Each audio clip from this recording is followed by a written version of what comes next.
Hi, welcome back to The Wandering Screen. Today I'll be looking at Alex Garland's latest film, Civil War.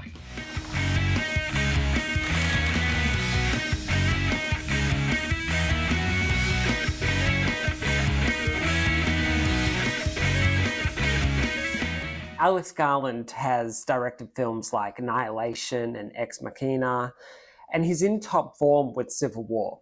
The film is provocative in standing firmly in the middle, asserting that war photojournalists capture photos so that people can ask questions later. Each scene examines what the lens captures and the environment surrounding the image. A photo conveys only as much as the person interpreting the shot. The film has a universal quality in that way, even though it exists in the present. What we're experiencing in the world right now is being presented to us as much through imagery as it is through reporting. And Civil War raises a lot of questions about how an image is captured during war and how it should be honored and recognized. When the film begins, the President of the United States, played by Nick Offerman, has refused to give up power, dissolved the FBI, and instructed the killing of journalists. Cities are burning, citizens are fighting, and mass graves are filling with bodies of the deceased and possibly innocent. We meet Lee Miller, Kirsten Dunst, and Joel Wagner Moura, war photojournalists who are determined to reach the final frontier, Washington, D.C., to confront the president for an interview. They're aware that journalists are killed on sight in the city, but that won't sway their resolve. Lee is irritated, though, to learn that they won't be alone from New York.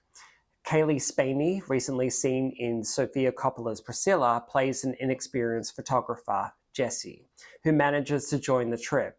And an aging journalist and old friend of Lee's, Sammy, Stephen McKinley Henderson, also catches a ride, determined to get to the front lines in Charlottesville. If it sounds like a road trip movie, it's because it clearly is. More parking lots are used for sleep during the journey, featuring learning opportunities for Jesse. There's an abrupt Christmas time themed shootout with soldiers focused on their next kill, and an abrupt and devastating detour to a mass grave also features on the journey. There are familiar beats of a road trip movie all the way down to the montages of traveling across the country. Along the journey, though, Lee's hardened shell starts to soften while she watches over Jesse as they drive to the next point of conflict to capture moments of war. It seems like Garland's intentions are twofold. What do you make of an image taken amongst the chaos? And what do you do with that feeling that's triggered when you see the dead bodies splattered across the asphalt? For Lee, she's a wary war photographer and has seen it all and can emotionally remove herself from the devastation. On the other hand, Joel holds Jesse back from running too far into combat as she learns where to stand amid the bullets raining down on their position and the soldiers who are trying to protect them. Where Lee is the stone, Jesse is the sponge. She captures the moment a man is shot dead, his arm falling to the ground limply as he reaches for help. And later, after the shock has worn off and Jesse is processing her film, Lee remarks that the photo of the man dying is really good. The contents of the photo, the framing, and the positioning of the body, it all makes for a good war photographer, no matter if you're only observing and never intervening with a first aid response. At this intersection of performing the role of a war photographer while people are dying all around, the film becomes open to interpretation. What I took away from Civil War is a feeling of complicity. Not only are the people doing the killing from either side steady and unaffected by murdering others, but Jesse, Lee, Joel, and even Sammy are more often than not nearby as the side they're supposedly on kills the opposition indiscriminately. Instead of capturing the enemy, they're shot dead at point blank range. Meanwhile, the war photographer stands idly by as these actions are committed, taking photo after photo. Is it a success to capture a death? What does that mean for your own humanity? And is the photo that you're taking telling the story you're experiencing, or are you giving up that picture for interpretation?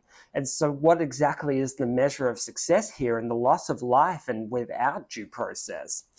Garland has made sure that the sides are indistinguishable and the film benefits from it. What we're seeing as the audience is our lens to capture our own thoughts and impressions. Civil War is jarring, it's pulsating and tense and complex, and the craft of the film emphasizes that already tense script. You've got the sound design, which is intentionally loud with gunshots before diving into a silence as we watch the characters reflect on their journey. The camera also acts as though involved in the warfare and held by an unseen member of the team. We're pulled into the chaotic environments from behind walls in one scene, while in others we're low to the ground, hiding with the journalists. The casting is outstanding. Spaney is terrific as young, impulsive Jesse, whose scenes with Dunst are some of the film's best. Wagner Moura is, I'm just going to say it, he was hot in this film. He was working it. He is such a dynamic actor, and Joel has such a treacherous journey by the end of the film, and I found him totally captivating. McKinley is always warm, and he gets to be an action star with Civil War. And then there's Dunst, who ties together the whole film.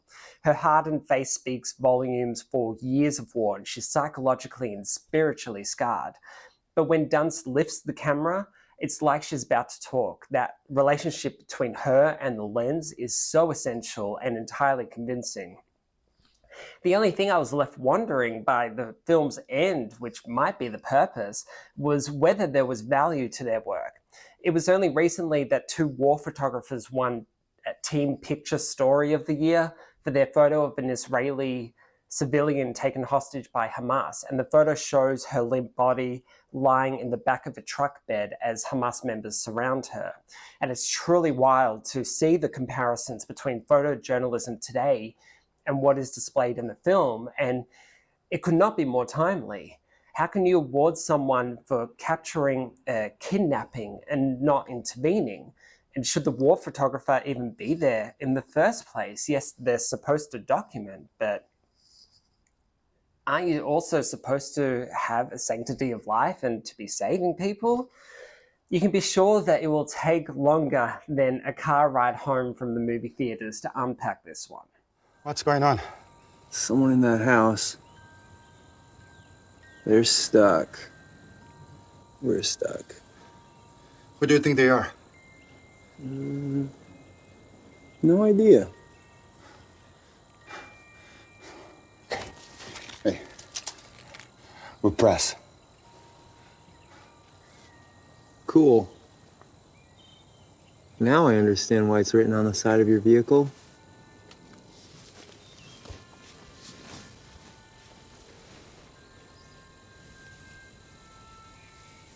Are you WF? Who's giving you orders? No one's giving us orders, man. Someone's trying to kill us. We are trying to kill them. Thank you for watching. Subscribe to my YouTube channel for all the latest reviews, and let me know what you thought of the film in the comments section below. See you next time.